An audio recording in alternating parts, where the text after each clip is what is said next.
We're going to an island in the middle of nowhere. We're completely surrounded by the Pacific Ocean. You can't see any land in any direction. This is the country of Palau, a tiny group of islands in the Pacific Ocean. Even though it's remote, the rest of the world has found its way here. Palau shows how a connected world is putting extreme stress on small countries. Tourists from China disturb Palau's environment. Trash from across Asia pollutes its oceans.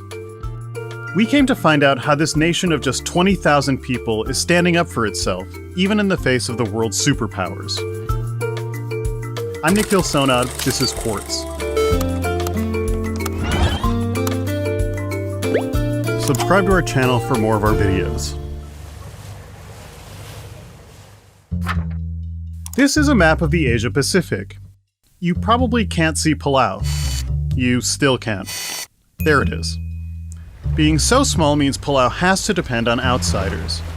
Palau is land rich, but capital poor. Jackson Henry is a real estate developer in Palau. He also used to be the ambassador to Taiwan. Without foreign investment, Palau would not enjoy the type of lifestyle that we are enjoying now. Palau has been built with help from the outside. The country only got high-speed internet by piggybacking onto a cable connecting the US and Southeast Asia. The main sewer system was built with loans from the Asian Development Bank. But when bigger countries help Palau, they usually want something in return. The US built this road that circles the biggest island, part of its deal to use Palau for naval operations. Taiwan gives Palau $10 million every year, hoping to keep it as one of its few remaining diplomatic allies. The most important way Palau depends on other countries, though, is through tourism. People come for the beaches, rock islands, and dive sites, bringing in about 50% of the country's GDP.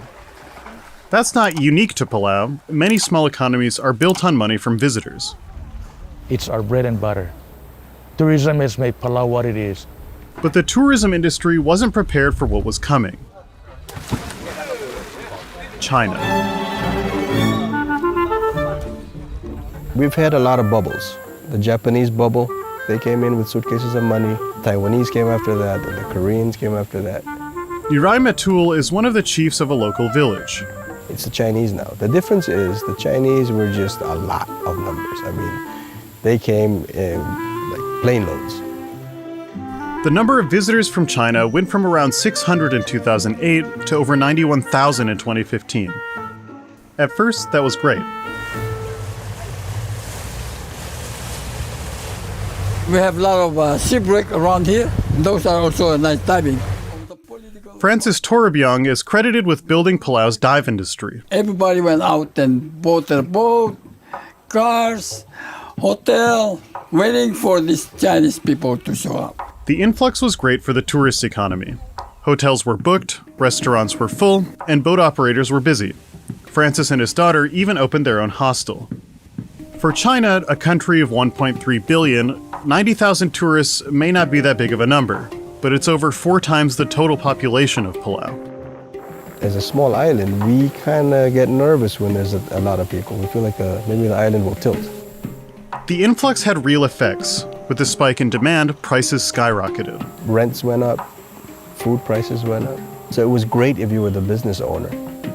But if you were the normal guy living in the village, I mean, all of a sudden now you can't afford a bag of rice. That's not all. The increase in visitors started to impact Palau's environment. The country's unique jellyfish, they're stingless so you can swim with them, were dying off.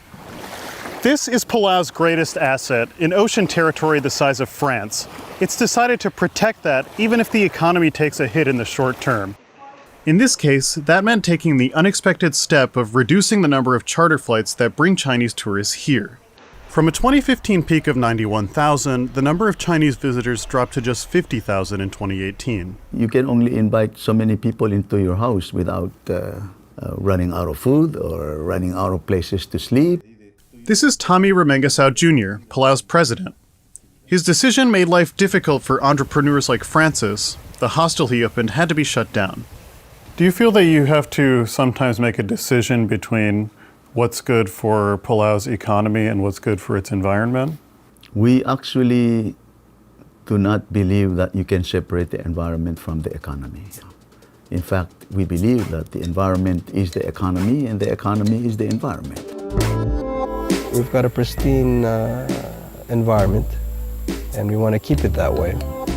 Ruy says that if Palau wants to protect its environment while growing its economy, the country needs to diversify. The tourists would come most of the time.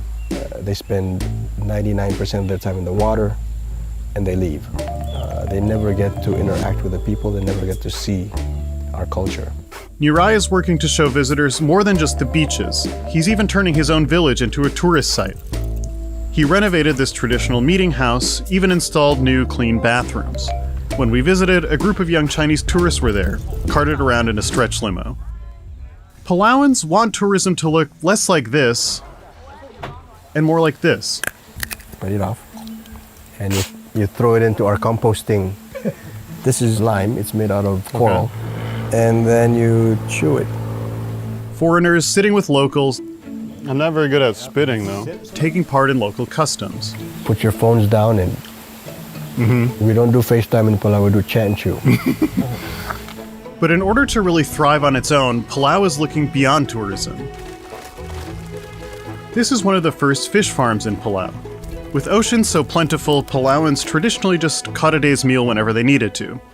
But that approach can't keep pace with the growing demand for seafood from tourists. The new farm already produces 150 pounds of fish per week. How can Palau's smallness be an advantage?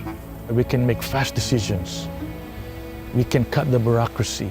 Jackson thinks the country should use that advantage to get into emerging industries, like producing marijuana for export. It might be crazy enough to work. Weed grows well here, and Palau doesn't have the regulatory barriers of large countries. Does it feel like, as a small country with all of these very large neighbors, that it's difficult to say, this is Palau, this is who we are? We've been told who we are for so many years that some people think that we need to be told. So I think it's about time that we told the world who we really are.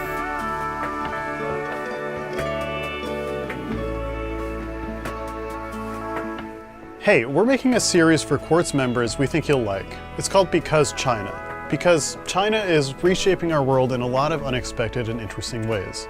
Click the link in the comments or description to sign up for a free membership trial to watch the series and more great videos.